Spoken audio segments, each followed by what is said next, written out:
ಈ ಪ್ರಶ್ನೆಗಳಿಗೆ 6 ವಾಕ್ಯಗಳಲ್ಲಿ ಅಥವಾ ಅಂಶಗಳಲ್ಲಿ ಉತ್ತರಿಸಿ. 13ನೇ ಪ್ರಶ್ನೆ. ಈ ಪ್ರಶ್ನೆಗಳಿಗೆ 6 ವಾಕ್ಯ ಅಥವಾ ಅಂಶಗಳಲ್ಲಿ ಉತ್ತರಿಸಬೇಕು. 13ನೇ ಪ್ರಶ್ನೆ, ಗ್ರಾಮೀಣ ಪ್ರದೇಶದ ಆರ್ಥಿಕ ಸ್ಥಿತಿಯನ್ನು ವಿವರಿಸಿ.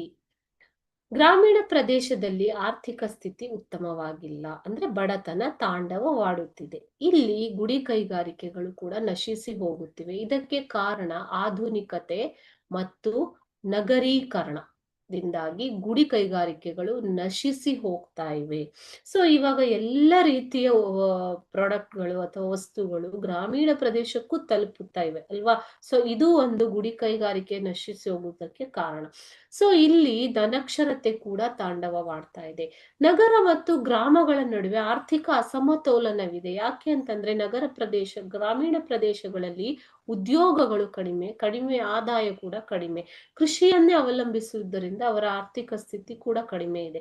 ಸೊ ಇದರಿಂದಾಗಿ ಗ್ರಾಮ ಮತ್ತು ನಗರಗಳ ನಡುವೆ ಆರ್ಥಿಕ ಅಸಮತೋಲನವಿದೆ. ರಾಷ್ಟ್ರೀಯ ಆದಾಯಕ್ಕೆ ಈ ವಲಯದ ಕೊಡುಗೆ ಅತಿ ಕಡಿಮೆ. ಸೊ ಈ ಎಲ್ಲ ಏನು ಗ್ರಾಮೀಣ ಪ್ರದೇಶದ ಆರ್ಥಿಕ ಸ್ಥಿತಿಗತಿಯನ್ನ ಇವು ಸೂಚಿಸುತ್ತವೆ.